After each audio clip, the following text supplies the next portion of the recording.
Everyone feels fear. Fear of failure, of judgment, of loneliness, of poverty, of rejection. Some fear they're not good enough. Others fear discovering they actually are.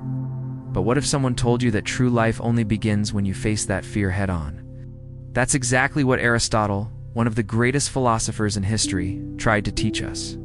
To him, courage wasn't the absence of fear, but the ability to act despite it. And this lesson is more urgent today than ever.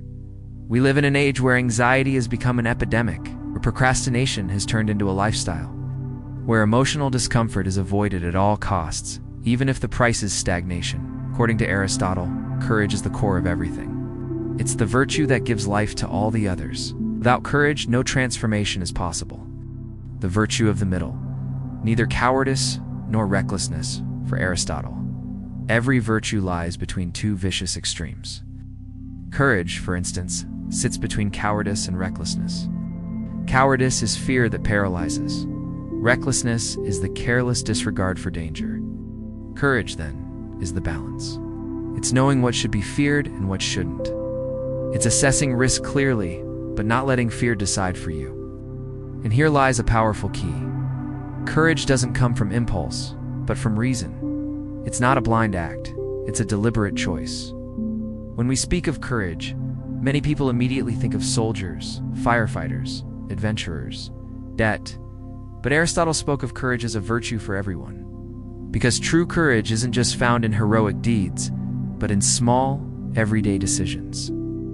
It takes courage to be honest in a job interview, say no to a path everyone expects you to follow, admit you were wrong, try again after failing, face a tough morning when anxiety wants you to stay in bed, speak the truth in a difficult conversation. Look at your life and recognize that something needs to change. These are silent battles, invisible, but deeply real. And winning them requires more courage than most imagine. Why is fear so dominant in our era? If Aristotle were alive today, he'd likely be shocked by how fear has taken over our daily lives. We're no longer being chased by wild beasts or summoned to sword and shield battles, but we're being buried by a different kind of threat. Psychological threats. The anxiety about the future, doubt about our own worth, fear of not being enough, the pressure to meet unreachable standards, the weight of so many choices, the fear of making the wrong ones. Fear has infiltrated what we eat, how we dress, what we post, what we say, and what we think about ourselves. And faced with all this, many people retreat. They choose not to try. They procrastinate. They postpone decisions. They avoid risks. They pretend everything's fine. And so, they merely exist instead of truly living. Courage is the first step. Toward freedom, Aristotle believed that all virtue depends on courage. Because to be just requires courage. To be generous requires courage. To be honest requires courage. To be yourself requires courage. Courage is the soil in which all other virtues grow. In today's world, dominated by instant gratification, being courageous means resisting the comfort of excuses, means facing the discomfort of growth.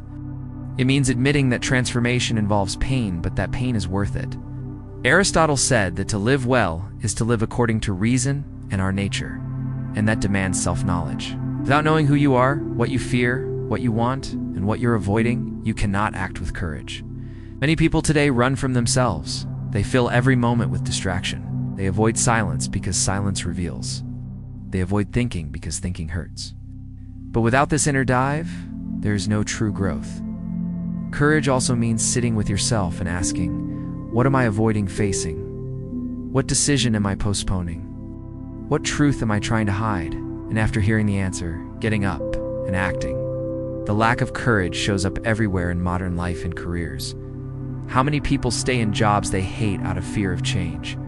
How many talents go to waste because of fear of failure? How many projects never begin out of fear of judgment? In relationships, how many conversations are avoided out of fear of conflict? How many people diminish themselves out of fear of losing someone? How many stay in unfulfilling relationships out of fear of loneliness? In emotional health, how many avoid seeking psychological help out of fear of truly seeing themselves? How many ignore signs from their body and mind out of fear of diagnosis? In daily life, how many say yes when they wanted to say no?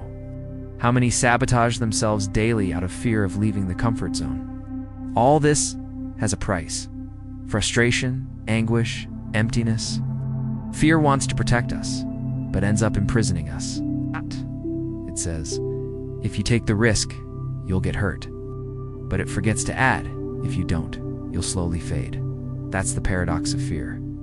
It promises safety, but delivers stagnation. It promises peace, but brings restlessness. It promises stability, but delivers emptiness. Courage doesn't eliminate fear. It simply says, I know you're here, but I'm going anyway. And that I'm going anyway is what separates real life from mere survival. The key to courage is purpose. Many wonder how to find the courage to act in the face of fear. The answer lies in purpose. When the why is strong enough, the how becomes possible, Nietzsche once said. He who has a why can bear almost any how. Aristotle also believed that the good life was one lived with purpose, reason, and awareness of what truly matters.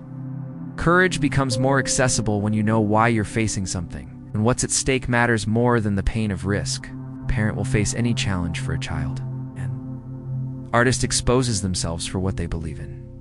An entrepreneur invests time and energy because they believe in the impact they want to make. It's purpose that fuels courage, and courage that paves the way for that purpose to unfold.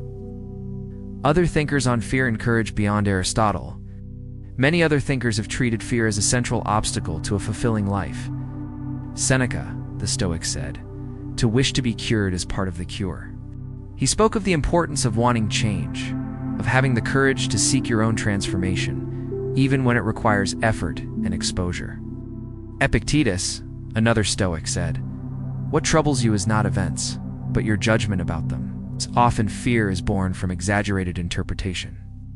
Courage is the ability to put things in perspective. Plato, Aristotle's teacher, believed that fear was an enemy of the rational soul. He said that those who master themselves master the world. Confucius, in the East, taught, "The man who moves a mountain begins by carrying small stones." Courage is also in daily life, in simple actions that, when added up, create a new reality. These reflections transcend time and remain valid because they deal with the essence of being human. Fear has always existed, but so has courage. How to cultivate courage in the modern world. In Aristotle's time, the world was more direct. Today, our challenges are more subtle, but just as deep. So how do we practice courage in the 21st century? 1. Admit fear honestly. Denying it only makes it stronger. Acceptance is the first step to overcoming. 2. Choose one small act of courage each day. Tell the truth. Apologize. Make that difficult call. Each act strengthens your courage muscle. 3. Build a routine that includes intentional discomfort. Courage grows through discomfort. Physical exercise, cold showers, silence, focus, study. All of it trains your resilience. 4. Decrease the weight of others' opinions. Many fears are fueled by what others might think. Remember, no one else lives your life for you. 5. Find examples of courage. Real people or historical figures who inspire you. Read about Mandela, Viktor Frankl, Malala, Socrates. Their courage is contagious. 6. Link courage to love.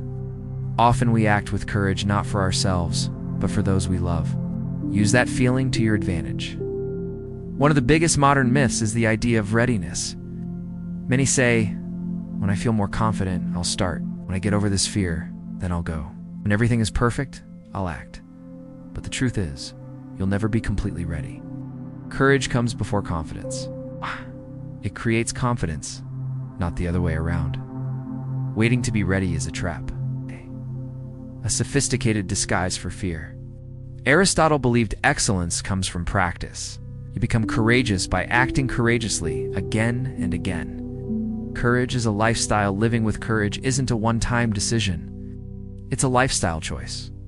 It's choosing growth over comfort, truth over convenience, action over mere contemplation. In practice, this might mean seeking therapy and facing your inner wounds, accepting a challenge even with fear, ending a toxic cycle, starting something without guarantees, taking a stand against injustice, being authentic, even when it makes you vulnerable.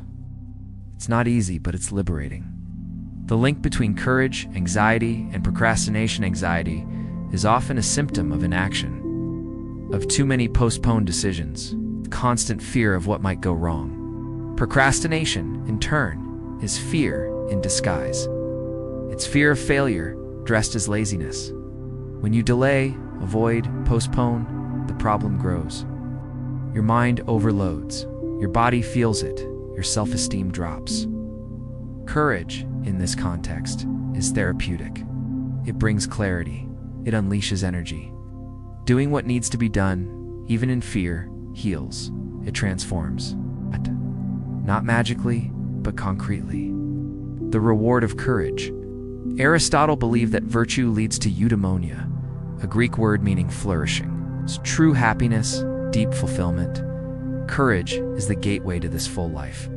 When you act with courage, you respect yourself more. Others respect you more. The world responds differently. Opportunities arise. Your internal energy increases. Your clarity expands. Fear diminishes. Life begins where fear ends. Or better said, where fear is no longer the master of your story. This isn't about becoming a superhero or eliminating fear completely. It's about choosing to live with authenticity, to make difficult decisions, to deal with consequences, to grow through pain, to fall and get back up, to fail and try again. That's courage. And as Aristotle taught us, that's virtue.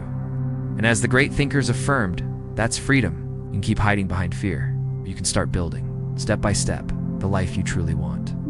The choice is yours. Real life, with purpose, with meaning, begins where fear ends.